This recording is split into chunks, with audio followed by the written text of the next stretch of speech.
자녀들아, 우리가 말과 혀로만 사랑하지 말고 행함과 진실함으로 하자. 아멘. 그래서 우리가 19세기 영국의 성공의 주교이자 청교도적 개혁주의 신학을 고수했던 J.C. 라일, 존 찰스 라일의 저서인 믿음으로 살라 책을 참고해서 세 번째로 또 수요예배 말씀을 전하게 되었습니다. 오늘의 주제어는 제목에 나와 있는 것처럼 실체입니다. 실체란 것은 영어로 리얼리티라고 이제 대말을 번역한 것인데, 실제로 존재하는 것, 참된 것, 있는 것을 가리킵니다. 따라서 실체가 있는 믿음이란 것은 참된 믿음, 진실한 믿음, 거짓이 없는 믿음, 순전한 믿음을 가리킨다고 제시 라일은 말하고 있습니다. 오늘 아까 읽었던 3장 18절 말씀처럼 행함과 진실함으로 뭔가 실제하는 믿음이라고 할 수 있습니다. 그렇다면 반대로 실체가 없는 믿음도 있다는 것입니다. 실체가 없고 거짓되고 형식적이고 인위적이고 가식적이고 명목상의 믿음도 분명히 있다는 것입니다. 분명 겉보기에는 믿음 생활을 하고 있는 것처럼 보이고 또 사도신경 같은 신앙 고백도 합니다. 기도 제목도 내놓고 기도의 생활도 하는 것이 보이는데, 그러나 그분의 그런 신앙이 정말로 살아있고 실체가 있는 믿음이 아닐 수도 있다는 가능성을 말씀하는 것이죠. 우리가 이 세상을 떠난 후에 눈을 떠보니까 내가 천국이길 바라는, 우리의 소망이죠. 간절한 열망이 있다고 한다면, 또 위로 가운데 살아가다가 소망 가운데 죽고 종말에는 하나님의 심판을 그 소망 가운데 기다릴 수 있는 그런 믿음을 가지고 싶어 한다면, 이 시간에 실체가 있는 믿음, 이 주제에 대해서 진지하게 접근하고 고민해야 하실 겁니다. 먼저는 실체가 없는 신앙에 대한 사례를 살펴보고자 합니다. 실체가 있느냐 없느냐, 이것들은 성경 말씀 속에서 여러 경우들을 찾아볼 수 있습니다. 그러니까 성경에는 참된 회개도 있지만 가짜 회개도 있다고 합니다. 사울 왕의 회개가 그러합니다. 아말렉을 진멸하라는 하나님의 명령에도 사울 왕은 전리품으로 아각 왕을 살려두고 또 양과 소에 좋은 것들을 남겨둡니다. 나중에 사무엘이 책망하자 하나님께 제사하려고 그랬다라고 변명합니다. 사무엘이 크게 책망하게 될 때 사울이 이렇게 반응을 하는데요. 사울이 사무엘에게 이르되 내가 범죄하였나이다. 내가 여호와의 명령과 당신의 말씀을 어긴 것은 내가 백성을 두려워하여 그들의 말을 청종하였음이니이다. 계속 변명을 합니다. 청하오니 지금 내 죄를 사하고 나와 함께 돌아가서 나로 하여금 여호와께 경배하게 하소서. 이렇게 사울이 내가 범죄했습니다. 내 죄가 있다. 하지만 용서해달라. 어쩔 수 없이 이렇게 됐습니다. 어떤 회개한 듯한 태도를 보이면서도 이게 가짜 회개라는 것을 금방 그 미천을 드러내게 됩니다. 그러니까 사울은 사무엘에게 함께 백성 앞에 나아가서 승진한 왕으로서의 권위를 높여달라고 요구합니다. 그래서 회개하는 척하면서 사무엘에게 어떤 요구를 하고 있어요. 그래서 사무엘의 겉옷자락을 붙들어서 찢어질 정도로 매달립니다. 그래서 마지못해 사무엘은 사울과 동행하고 백성 앞에 서서 이렇게 의식을 치른 다음에 그 다음부터는 사울을 한 번도 만나지 않았다고 기록되어 있습니다. 35절에 보시면 사무엘이 죽는 날까지 사울을 다시 가서 보지 아니하였으니 이는 그가 사울을 위하여 슬퍼함이었고 여호와께서는 사울을 이스라엘 왕으로 삼으신 것을 후회하셨더라. 사무엘이 다시는 보지 않을 정도로, 또 하나님이 후회하실 정도로 사울은 거짓 회개만 할 뿐 또 계속 자기 합리화만 하는 불순종의 사람으로 굳어지고 맙니다. 그러니까 죄를 지적받을 때 그 죄로 인해 슬퍼하는 모습을 보일 수 있지만, 그 죄로 인한 어떤 손해나 형벌만을 무서워하고 당장의 상황만 모면하면 된다는 그런 식으로 회개에 신용을 한다는 것은 가짜 회개입니다. 신약의 헤롯 왕도 마찬가지입니다. 이렇게 아시죠? 헤로디아가 요한을 원수로 여겨 죽이고자 하였으되 하지 못한 것은 헤롯이 요한을 의롭고 거룩한 사람으로 알고 두려워하여 보호하며 또 그의 말을 들을 때 크게 번민을 하면서도 달갑게 들음이러라. 갈릴리 분봉왕 헤롯 안티바가 세례요한을 잡았지만은, 가두었지만은 그의 말씀을 듣고 번민하고 고민합니다. 뉘우치는 듯한 모습을 보입니다. 그러나 결국 어떻게 합니까? 헤로데아와 그 딸의 요구대로 세례요한을 목베어 죽이고 맙니다. 진정한 회개였다면 헤로데아와 결별하고 세례요한을 풀어주었어야 마땅합니다. 그런 양심의 찔림으로 잠시의 뉘우침을 가지다가 세례요한의 말은 묵살해버리고 헤로데아의 말을 들어서 선지자를 살해하고 말았다는 점에서 거짓 회개라는 것을 확인할 수 있습니다. 가짜 거룩도 있습니다. 역대하 24장 2절에 보시면 제사장 요야다가 세상에 사는 모든 날에 요아스가 여호와 보시기에 정직하게 행하였으며 라고 나와 있습니다. 우리가 알다시피 제사장 요야다의 활약으로 아달랴, 아합의 딸이었던 아달랴를 처단하고 7살이라는 어린 나이에 남유다 왕권을 회복해서 요아스가 왕위에 오릅니다. 그래서 요야다가 이 제사장이 살아있는 동안에는 아달랴가 심어놨던 온갖 바알 숭배 잔재를 제거하는 종교 개혁을 이제 요아스 왕이 진행하게 됩니다. 또 후에 이제 헌금을 받아서 성전을 보수하는 등 성전 예배를 회복하는 어떤 성결의 일들, 남유다를 거룩하게 만들어가는 신앙적인 업적들을 잘 수행했습니다. 그러나 제사장 요야다가 죽은 후에는 요아스 왕이 어떻게 하는가? 아세라 목상과 우상들을 다시 일으켜서 섬기며 배도의 길을 걸어갑니다. 이것을 질책하는 요야다의 아들 스가랴를 성전에서 돌로 쳐서 죽이도록 합니다. 그렇게 하나님을 버리고 온갖 악행을 벌이다가 요아스 왕은 신하들의 반역으로 침상에서 암살을 당하고 맙니다. 그래서 이걸 보게 되면 통치 전반부의 요아스 왕의 거룩한 행실, 성결의 열매가 지나고 보면 어떻게 보면 요야다의 지도 아래 있었던 그 자신에게 있어서는 가짜 거룩의 모습이었다. 요야다 제사장의 도움으로 이제 열매를 맺은 것이죠.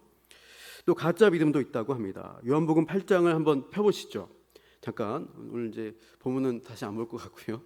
전반적인 내용들 보겠습니다. 요한복음 8장 29절 보시면 요한복음 8장 29절 30절입니다. 두 절 한번 같이 요한복음 8장 29절 30절 말씀, 제가 PPT 안 보여드리고 이제 같이 찾아보려고 준비하지 않았습니다. 8장 29절 30절 같이 읽겠습니다. 나를 보내신 이가 나와 함께 하시도다. 나는 항상 그가 기뻐하시는 일을 행함으로 나를 혼자 두지 아니하셨느니라. 이 말씀을 하심에 많은 사람이 믿더라. 성부 하나님께서 예수님과 함께 하시고 예수님이 항상 하나님께서 기뻐하시는 일을 행한다. 이런 말씀을 듣고 많은 유대인들이 예수님을 믿었다고 되어 있습니다. 이어서 31절, 32절을 보시면은 그러므로 예수께서 자기를 믿은 유대인들에게 이르시되 너희가 내 말에 거하면 참으로 내 제자가 되고 진리를 알지니 진리가 너희를 자유롭게 하리라. 유명한 말씀이 있습니다. 분명히 표현이 31절에 자기를 믿은 유대인들에게 예수님이 진리와 자유에 대한 말씀을 선포하십니다. 그러자 이 유대인들의 반응이 우리는 종이 아니었다. 이미 자유자다. 아브라함의 후손이다. 라고 예수님의 말씀에 반박을 합니다. 그러자 예수님은 그들의 실체가 어떠한지를 민족적 아브라함, 자유함 이게 아니라 영적인 의미를 말하죠. 44절을 보시면은 이렇게 말씀합니다. 좀 길죠. 44절 같이 한번 읽어볼까요? 시작.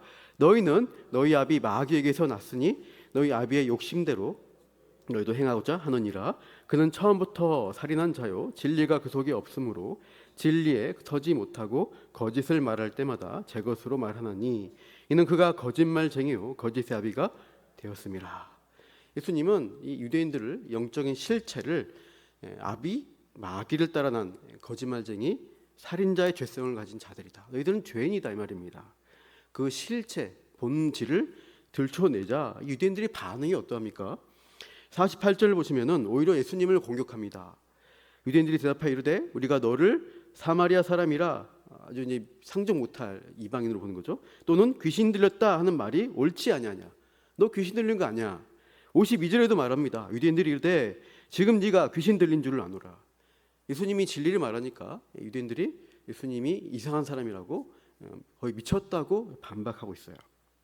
예수님이 모독하는 가운데 심지어 돌로 쳐 죽이려고도 합니다. 59절에 보시면 그들이 돌을 들어 치려 하거늘 예수께서 숨어 성전에서 나가시니라. 이런 8장의 흐름들을 보면서 처음에 이들이 예수님의 말씀을 듣고 믿는다고 했습니다. 근데 그 유대인들이 말씀을 듣는 가운데 돌변하여서 예수님을 귀신 들린 자라고 반박하며 돌로 쳐 죽여야 할 자로 몰아갔습니다. 예수님은 그 논쟁하는 가운데 8장 45절 46절에 보면 그들의 행동에 대해 이렇게 분명히 말씀하고 있죠. 45절 48절 읽어볼까요? 시작. 내가 진리를 말함으로 너희가 나를 믿지 아니하는도다. 너희 중에 누가 나를 죄로 책잡겠느냐? 내가 진리를 말하는데도 어찌하여 나를 믿지 아니하느냐? 믿었다고 했던 사람들을 향해서 예수님은 이제 믿지 않는다고 지적하십니다. 이 흐름을 봤을 때 이 유대인들이 처음에 반응했던 믿음, 가졌던 믿음은 참된 믿음이 아니었다는 결론을 내릴 수 있습니다. 그러니까 자기들이 동의하는 말씀, 듣고 싶은 말씀만 받아들였던 것이고 자기들이 마음에 들지 않는 말씀은 거부한 것입니다.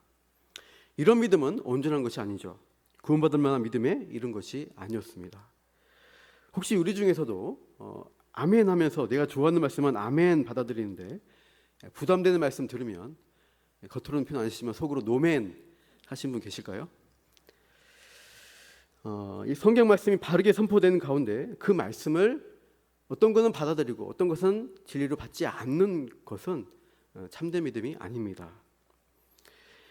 이 유대인들은 자기들이 선택받은 자손들, 자유로운 존재라고 끊임없이 자기에 대한 자긍심을 가지고 자기 만족과 신뢰에 머무르는 자기만의 어떠한 믿음의 필터를 가지고 있었습니다. 결국 이것은 가짜 믿음으로 드러나고 말았습니다. 저는 그런 점에서 자기 소원과 어떤 뜻을 관철하려고 떼쓰는 기도 역시 잘못된 믿음에 근거한 것으로 볼 수 있습니다. 기복신앙, 번영을 추구하는 신앙은 이러한 점에서 위험합니다. 교회에서 소원 성취를 위한 기도만 하는 것은 절이나 무당집에 가서 비나이다 하는 것과 크게 다를 바가 없다는 거예요. 물론 급하고 위기 가운데서 그런 간구의 기도, 소원을 비는 기도를 할 수 있습니다. 그러나 그 기도 가운데서 참된 신앙으로 기도한다면 마지막 기도의 결론은 내 뜻대로 안 될지라도 하나님을 신뢰합니다. 상황조도 어려워질지라도 하나님의 선하심을 믿습니다라고 고백하는 것으로 나아가야 합니다. 그러니까 하나님에 대한 신뢰와 순종으로 이어지는 기도가 바른 기도이고 믿음의 모습입니다.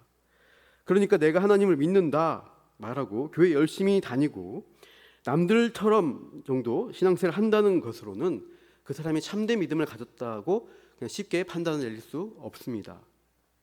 그렇다면 참된 믿음, 실체가 있는 믿음은 무엇일까요? 여러분 3장 16절 요한복음 3장 16절 다 외우시죠? 시작. 하나님이 세상을 이처럼 사랑하사 독생자를 주셨으니 이는 그를 믿는 자마다 멸망치 않고 영생을 얻게 하려 하심이라. 보여주시면 이 가운데 히브리어, 헬라어 이 말씀이 중요한데 믿음과 관련돼서 이 그를 믿는 자라는 표현입니다. 여기를 주목하시면 믿는다 동사가 피스티오이고 연결되어서 뭐뭐 안으로라는 전치사인 에이스가 함께 붙어 있습니다. 그를 그 안으로 믿는다. 그러니까 믿음이라는 것은 이 오늘을 볼 때 그냥 혼자서의 동조로 끝나는 게 아닙니다. 믿는다는 것은 그를 믿는 행위로서 그에게 들어가서 관계 맺는 것을 가리킵니다. 다시 말해서 그리스도 안으로 들어가는 관계 맺음을 전제하는 것이 성경이 가르치는 참된 믿음입니다. 사도행전 14장 27절 보시면 그들이 이르러 교회를 모아 하나님이 함께 행하신 모든 일과 이방인들에게 믿음의 문을 여신 것을 보고하고라고 합니다. 참된 믿음이라는 것은 하나님과의 관계성 속으로 들어가는 열린 문이 열린 것과 같다는 표현입니다. 단번에 믿고 구원받았으니까 다 됐다, 이제 내 마음대로 죄짓고서라도 괜찮아, 이런 식의 논리는 구원파 이단의 방식입니다. 진짜 믿음은 하나님과 관계가 이제 시작되었다는 거예요. 이제 믿고 시작되어서 역동적인 믿음의 삶으로 계속 싸우며 성장해 나가는 것입니다. 그런 열매가 보이냐는 거예요. 왕년에 옛날에 그랬어가 아니라 지금 그러고 있냐는 겁니다. 믿음의 열린 문으로 들어간 다음에는 가만히 있는 것이 아니죠. 더욱 깊어지는 신뢰 관계로 나아가는 과정이 계속해서 이어져야 하는 것입니다.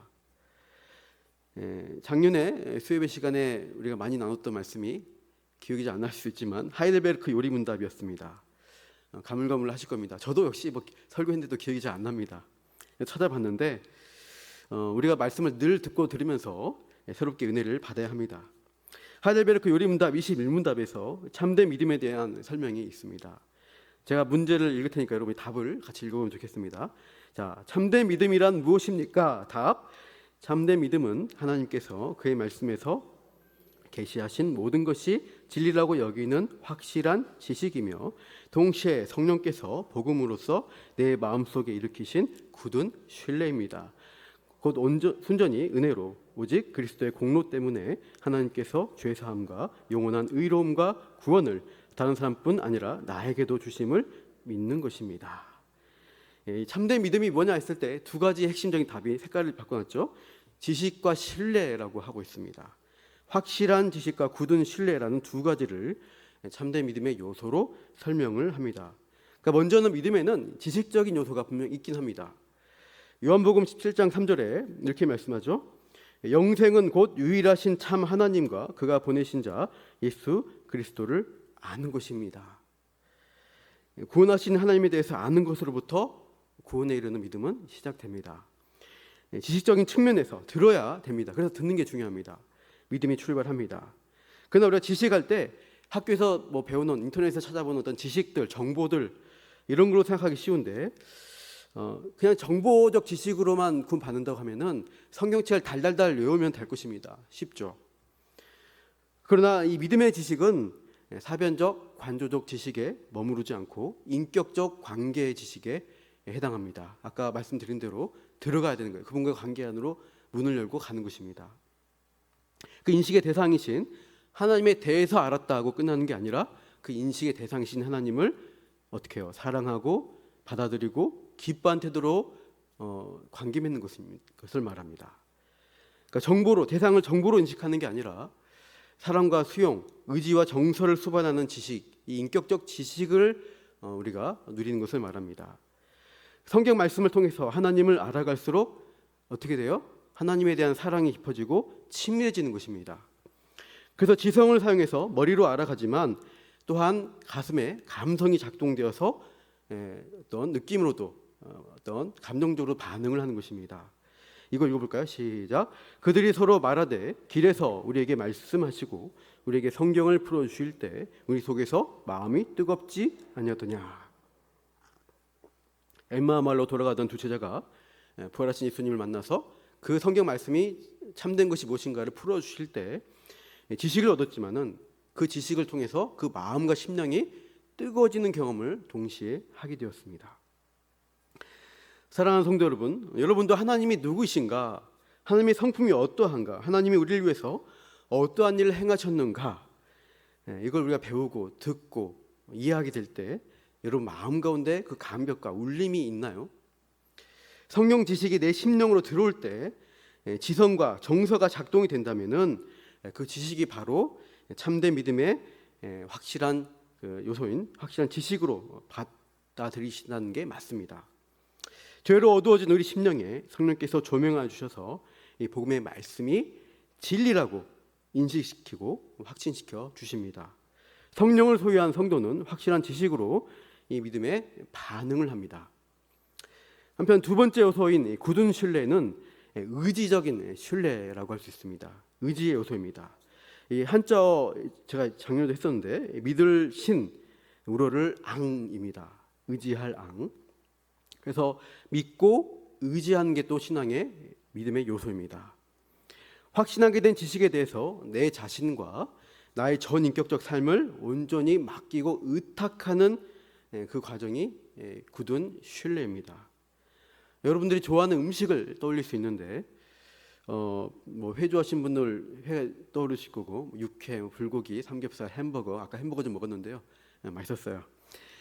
네, 그 좋아하는 음식들이 있습니다. 그럴 때 앞에 시각이나 어떤 후각을 통해서 음식을 보게 되면 그 음식이 내 앞에 있구나라는 것을 우리가 지적으로 인식합니다. 인식하면서 먹고 싶은 갈망, 어떤 욕구가 일어나게 되죠. 그럼 어떻게 합니까? 실제로 그 음식 앞에 가서 숟가락 젓가락을 들고 먹는 행위로 이어집니다. 마찬가지이죠. 믿음의 대상에 대해서 우리가 인식하고 하나님을 좋아하게 됩니다. 그럼 내 존재를 그분께 맡기고 온전히 의지하며 누리는 관계로 들어갑니다. 그게 신뢰예요. 확실한 지식이 믿음의 지적, 정서적 반응이라고 한다면 신뢰는 믿음의 의지적인 반응으로 이어지는 것입니다. 이렇게 참된 믿음은 지식과 그 지식으로 인한 신뢰로 나타나게 되어 있습니다. 사랑하는 성도 여러분, 그러한 믿음, 실체가 있는 살아있는 믿음 갖기를 원하십니까? 또 누리고 계십니까? 좀 길 수는 있지만 이 참된 믿음에 이르는 어떤 과정을 겪었던 역사적 인물의 일기 또 고백들이 있어서 제가 소개하려고 합니다. 1735년 10월에 존 웨슬리는 동생 찰스와 함께 영국 성공의 선교사로서 미국 조지아주로 파송되어서 대서양을 횡단하게 되었습니다. 근데 그 배에는 마침 독일에서 미국으로 이주하는 모라비안 교도 26명이 함께 했습니다. 3개월간의 항해 도중에 미국에 도착하기 전 10일을 남겨놓고 거센 폭풍우를 만나서 돛대가 부러지고 파도가 갑판을 때리는 굉장히 배가 위험하면서 침몰할 것 같은 그런 위기를 겪게 됩니다. 웨슬리를 비롯한 대다수 영국인 승객들은 죽음의 공포에 휩싸였습니다. 그런데 이 모라비아 교도들은, 이 독일 사람들이었죠. 이들은 함께 모여서 침착하게 시편 찬송을 부르면서 감사를 고백하는 거예요. 심지어 그 힘든 가운데서도 다른 승객들의 토하고 이런 것들을 치워주면서 또 발을 씻겨주면서 굳은 일을 도맡은 모습을 보면서 웨슬리가 큰 감동을 받았습니다. 이후에 조지아주에 도착한 웨슬리는 모라비안 교회 목사인 슈팡겐 베르크를 만났습니다. 이런 질문을 듣게 되죠. 당신의 마음속에 구원의 증거가 있습니까? 당신은 예수 그리스도가 당신을 구원하셨다는 것을 개인적으로 아십니까? 근데 웨슬리는 이 질문에 명확한 답을 하지 못합니다. 이후에 참된 믿음이 무엇인가, 회심이 무엇인가를 고민하게 되는데 2년 4개월 동안의 조지아주 인디안 선교를 지도를 하지 못하고 1738년 2월 1일 우울한 마음으로 런던으로 돌아오게 됩니다. 돌아와서 이 런던에 있으면서 모라비안 목사인 벨로라는 사람을 만나서 교류하게 되죠. 루터의 이신칭의에 대한 믿음에 대해서 도전받고 웨슬리는 정직하게 자신이 믿음을 갖지도 못했는데 설교를 하는 것을 그만두지 않나라고 번민합니다. 이때 벨러 목사는 당신이 믿음을 얻을 때까지 믿음에 대해 설교하라고 조언을 합니다. 웨슬리는 이때 3월 초부터 믿음에 대한 설교를 계속 자신의 부족함을 알아면서도 설교를 하게 됩니다.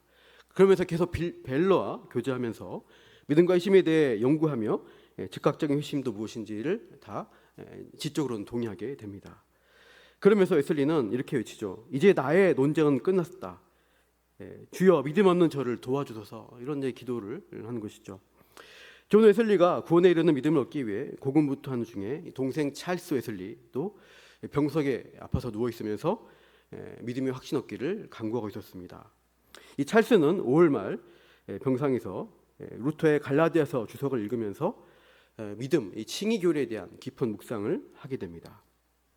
그때 자신이 머물고 있었던 집주인, 그 집의 주인인 존 브레이라는 사람, 무식한 막노동자였는데 그리스도를 아는 믿음을 이 사람은 온전히 잘 보여줬고 가족도 신앙 안에서의 평안과 기쁨, 이런 감사한 모습들을 보여줬다고 합니다. 그런 감동을 받았는데 찰스가 5월 21일 오전 9시 형 존 웨슬리와 친구들의 방문을 받고 또 기도와 찬양을 했고요. 9시 30분쯤 돼서 홀로 병석에 있는데 간절히 기도하다가 잠이 들었습니다. 근데 그 잠결에 간호해주던 부인이 잠깐 들어와서 조용히 외치는 소리를 들었다는 것이죠. 나사렛 예수의 이름으로 일어나 믿으라. 그리하면 내 모든 병이 나음을 얻으리라.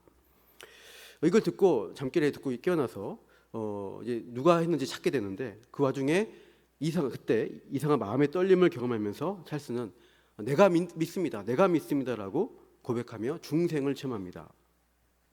다음 날에 동생이 중생했다는 소식을 듣고 존 웨슬리가 방문하고 찰스는 형을 위해서 같은 은혜를 받도록 간절히 기도해 줍니다.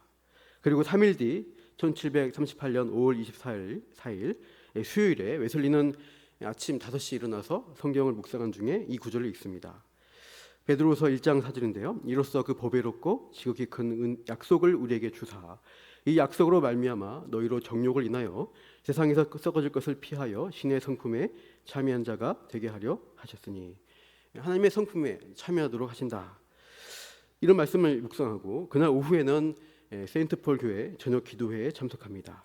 그때 찬양대의 찬양이 오 깊은 곳으로부터 주님께 나아갑니다라는 찬양이었는데 그 가사가 이제 자신의 고뇌와 거룩한 열망에 휩싸인 그 영적인 상태를 굉장히 잘 표현한 내용으로 기억하고 있습니다. 그런 가운데 저녁이 되자 웨슬리는 내키지 않았지만 모라비안 교도의 기도에 참석하기 위해서 세인트폴 교회 기도회에서 빠져나옵니다. 빠져나와서 잠깐 성경을 폈는데 내게 하나님의 나라가 멀지 않도다라는 구절을 잠깐 보게 됩니다. 좀 이거는 좀 신비한 부분이 있지만 그렇게 하나님 인도하시는데요. 모라비안 기도에 도착한 웨슬리가 뒷자리에 앉아 있고 한 사람이 루터의 로마서 서문을 읽는 것을 듣습니다. 그러므로 믿음만이 우리를 의롭게 하며 성령으로 외적인 선한 사역을 기뻐한다면 불신앙은 창세기 3장에 나온 대로 낙원에서 아담과 하와에게 그랬듯이 죄를 짓게 하고 육체를 낳으며 외적인 악한 사역을 기뻐한다. 그러므로 그리스도께서 그분이 오시면 죄와 의와 심판에 대해 세상이 잘못 생각하고 있는 점을 깨우쳐 주실 것이다. 이렇게 쭉쭉 불신앙은 모든 죄의 뿌리요 수액이며 최고의 기도이다. 그러나 믿음은 우리를 변화시켜 하나님의 자녀로 새롭게 태어나게 하는 우리 안에 일어나는 하나님의 역사이다. 이런 내용들 그냥 딱딱하게 읽었겠죠. 근데 그 읽는 순간에 8시 45분이었습니다. 일기에 썼으니까 이게 남아있는데요. 마지막 구절을 읽는 소리를 듣는 순간에 웨슬리는 그 마음이 따뜻해지는 경험을 했습니다. 존 웨슬리가 중생의 은혜를 체험하고 회심한 것이죠. 이날 저녁에 이런 일을 이렇게 일기에 쓰게 되는데 저녁에 나는 별로 내키지 않는 걸음으로 올더스 게이트 거리에 있는 한 신도에 참석했는데 거기서 한 사람이 루트의 로마서 서문을 읽고 있었다. 8시 45분경에 그 사람이 그리스도 안에 있는 믿음을 통해서 하나님께서 마음의 변화를 일으키시는 일을 설명하고 있었다. PPT 준비했는데요. 있나요? 그때 나는 내 마음이 이상하게 따뜻해지는 것을 느꼈다. 나는 내가 그리스도를 신뢰하고 있으며 구원을 위해 그리스도만을 믿고 있음과 내 죄까지를 다 거두어 가시고 나와 죄와 죽음의 법에서 구원하신다는 확신을 얻었다. 이렇게 고백하며 이제 이후에 이제 국교에서 쫓겨나게 되고 이제 감리교를 하게 됩니다. 원래 감리교 신앙은 좀 이제 개혁주와 크게 멀지가 않습니다. 제 패커는 이제 웨슬리의 어떤 이 신학적인 부분들을 함께 형제라고 인정하고 있습니다. 다음에 또 한 가지 짧게 소개하면 미국의 신학자 조나단 에드워즈 경우도 있습니다. 에드워즈가 어린 시절부터 영적인 구원에 대한 영혼의 구원에 대한 고민이 많았습니다. 소년 시절에 하루에도 5번씩 골반 기도를 드렸고 친구들과 신앙절 대화를 나눴는데 그러면서 신앙적 기쁨도 누렸다고 합니다. 그러나 시간이 지나면서 차츰 죄에 대한 뉘우침도 사라지고 기쁨도 잃어버리고 예전에 죄악된 생활로 돌아갔다고 합니다. 그러다가 이제 17, 18세 때 바로 예일대에 빨리 입학하게 되는데 이 신앙생활, 예일대 가서도 신앙생활 제대로 하지 않고 영적인 불안감에 시달리다가 늑막염에 걸려서 매일 밤 지옥 같은 고통에 시달렸다고 합니다. 회복된 후에 또다시 예전에 죄악된 생활로 돌아가는 그런 모습이 있었고 그러면서 내면적 갈등 가운데 있다가 계속 예정론에 대한 이중예전에 대한 유기자가 버림받은 것에 대한 그런 고민을 하면서 벽이 있었지만 그 의구심이 차츰 해소되고 차츰 하나님의 주권에 대해서 이해를 하게 됩니다. 처음으로 신성하고 달콤한 기쁨을 맛본 이 경험이 이제 디모데전서 1장 17절을 읽을 때 예일대 학생일 때 읽었던 것이라고 회고하는데요. 이 말씀 같이 읽어볼까요? 시작. 영원하신 왕 곧 썩지 아니하고 보이지 아니하고 홀로 하나이신 하나님께 존귀와 영광이 영원 무궁하도록 있을지어다. 아멘. 그 영적인 고민 가운데서 이 말씀을 읽었을 때 이렇게 고백합니다. 내 영혼 안으로 신성한 은혜의 감격이 퍼지는 것을 느꼈다. 전에 경험했던 어떠한 것과도 다른 감격이었다. 성경의 어떤 말씀도 그처럼 다가온 적은 없었던 것 같다.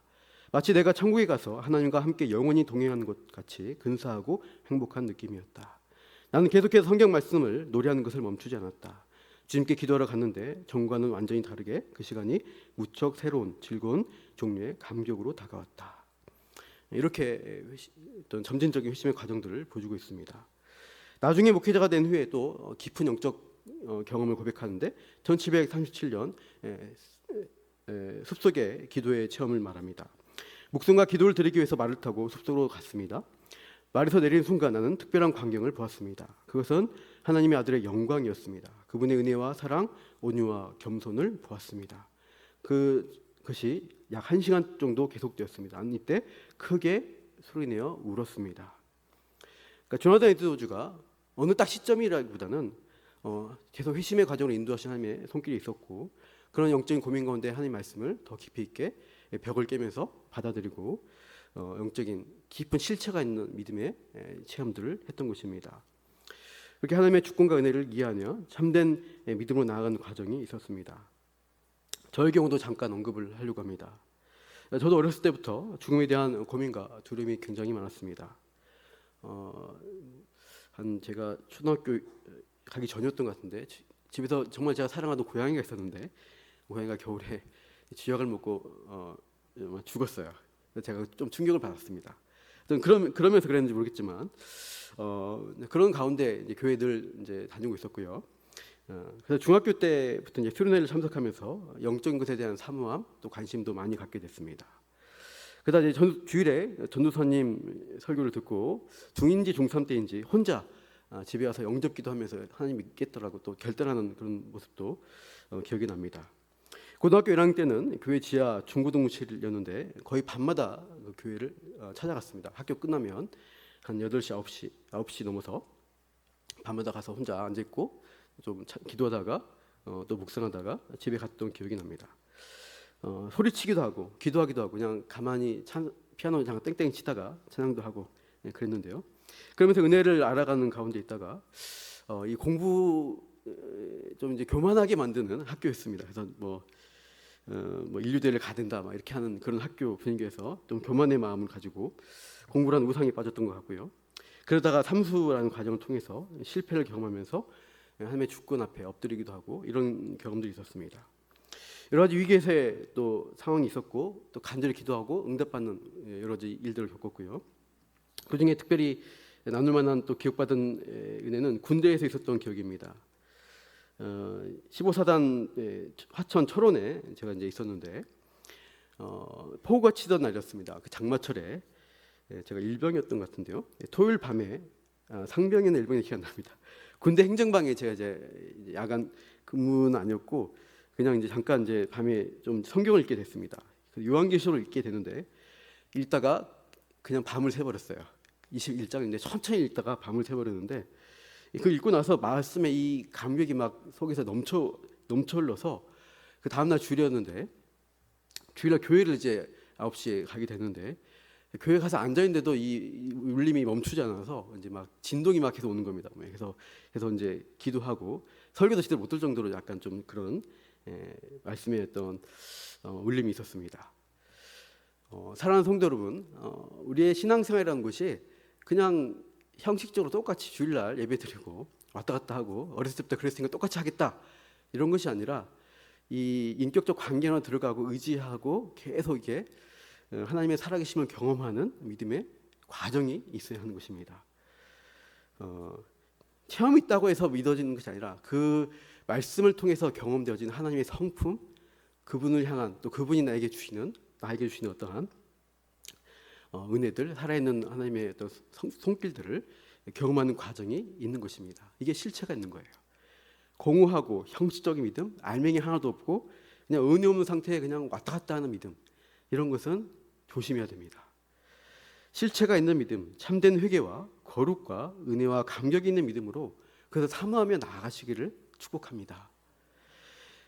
아까 조나단 에드워즈도 막혔던 문제인데 선택 예정론, 이것을 운명론으로 받아들이시면 안 됩니다. 나는 버림받은 거 아닐까 이렇게 하는 것이 아니라 예수님이 이렇게 말씀하시죠. 분명히 같이 읽어보겠습니다.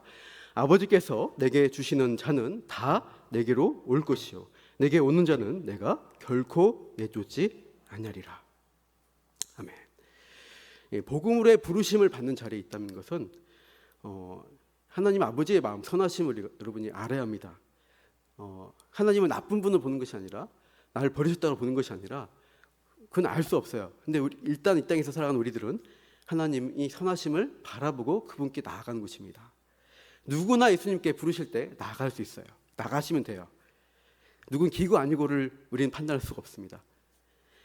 은혜를 사모하며 나아가오, 예수님 앞에 나아가면 예수님은 분명히 말씀하신 것처럼 내가 결코 내쫓지 아니하리라고 약속하십니다. 사모하며 나간 자에게, 믿음을 구한 자에게, 실체 있는 참된 믿음을 찾는 자에게는 결국 죄 용서의 은혜, 구원에 이르는 믿음, 인격적인 만남으로 분명하게 찾아와 주십니다. 그 선하신 하나님을 바라보고 믿으며 여러분 실체가 있는 믿음, 구원과 생명 있는 믿음으로 나아가시기를 축복합니다. 이 마지막 시대 빛과 소망 가운데 우리가 이렇게 믿음으로 살아가시길 바라요. 시간 제가 기도하고 또 기도 제목들 나누겠습니다.